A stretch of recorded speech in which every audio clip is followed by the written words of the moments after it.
Chemaes was the first, Llangwryfan, which was about 20 miles away, and Cold Northcott in Cornwall. So the first two in Wales, Cold Northcott in Cornwall.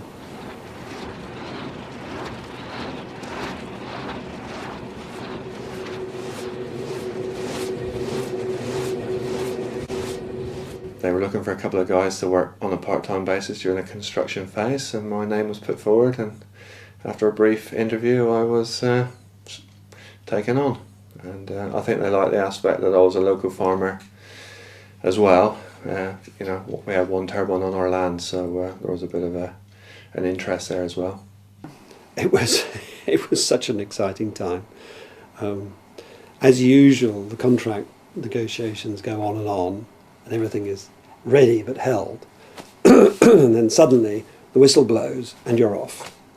And of course, because of the way the NOFO was structured, where repayment had to happen in just a few years under EU rules, the price of energy was very high. It was 11p, so we were getting 11 pence a unit.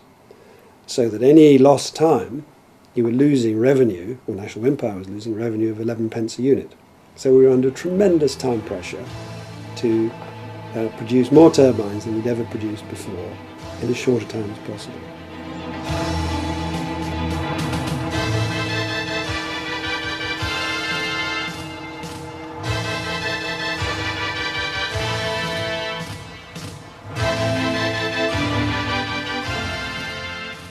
These wind turbine nacelles are assembled in Cardiff from components manufactured by specialist suppliers to WEG specifications and under WEG's British Standard 5750 quality assurance registration. A quality management system which WEG applies throughout the process, from design through manufacture to commissioning. The peak activity of Wind Energy Group was when we first when we built the first wind farms, the Cold Northcott, Chemaes, Llangwryfan, Chelka. At that time we had, by my recollection, a team including the support on the sites of upward of 130, around 150 people working for Wind Energy Group then. At the time there was a tremendous feeling that WEG was now on its way. You know, we were building 70 machines almost, and we were installing these, and there was a new era of publicly supported wind farms, which is what we'd all hoped.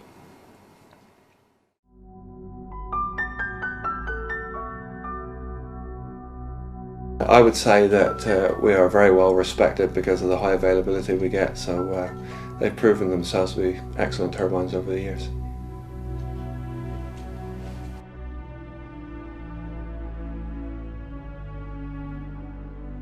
WEG's biggest first problem we'd ever encountered was building these machines of the MS3 design and at Chemaes, Llangwryfan and Cold Northcott. And it turned out, of course, we knew there were very windy sites, but Chemaes being the windiest of them, Chemaes Ridge, not far from Machynlleth, was a very windy site. And the machines had been placed very close to that ridge, maybe foolishly. And on a storm in 1993, I think it was, a very severe windstorm which hit the whole of the UK.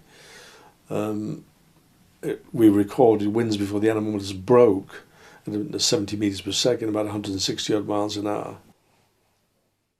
Some of the machines were sited at the top of a 45-degree slope, so the wind was travelling up onto the machines, and it's very hard for a machine to survive in those conditions, especially in a storm like that. Some of them broke and drove, the blades flew up to 1 kilometre away from the machines, so they were very strong winds. So strong they moved even some of the 2-ton transformers off their pads. Barns were picked up and blown over hedges, so these were pretty savage storms that they faced. Yes, finding the damage on Chemaes was a dreadful morning. I think we had a phone call or two as people in Wales discovered bits of wind turbines that the rotors had disintegrated, and there were bits of wind turbine blade on the ground close to the turbines. We all wondered how this could possibly happen.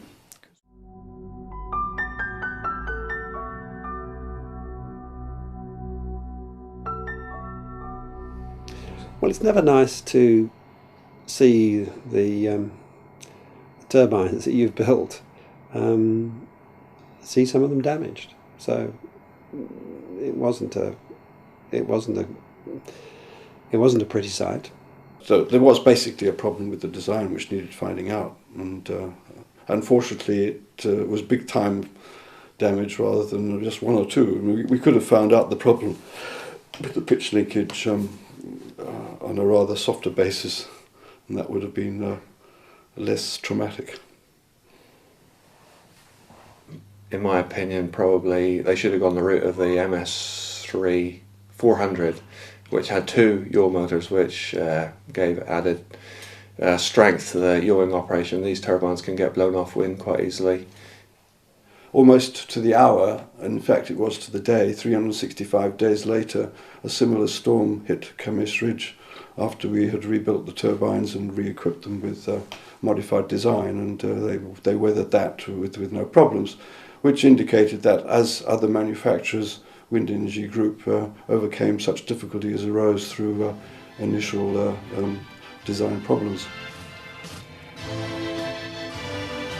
The new WEG 400 takes the potential output to 1.5 million kilowatt hours per machine per year, saving the equivalent of burning 600 tons of coal and avoiding the release of up to 1,500 tons of harmful carbon dioxide.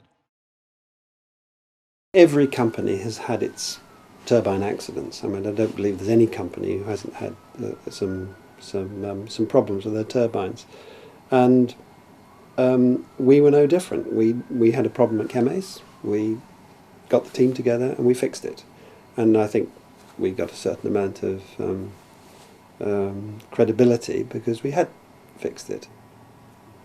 Our problem always was, where's the next market?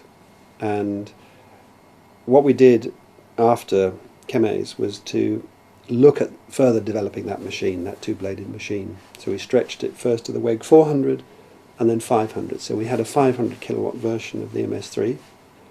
But we were also becoming aware of the problem of noise with some of the European markets that were going to make it difficult for us to sell our two-bladed technology into those markets. I thought there might be a way of developing a three-bladed machine that would be substantially cheaper, and that was really the basis of the MS4. The MS4 was not a follow-on from all the development that went before. It was a bold approach to establish a ultra-lightweight turbine, which arguably was going to cost a lot less to build. The MS4 was a very innovative machine. It was downwind, it had flexible blades, it had a nacelle that was able to rock. The idea was to reduce loading, and if you can reduce loading, you can reduce weight, and if you can reduce weight, you reduce cost, and you have a three-bladed machine that is potentially more cost-effective. The three blades were flexible to the extent that in very high winds, the blades would shed load by flexing to the extent that they were avoiding wind, as indeed the branches of trees do.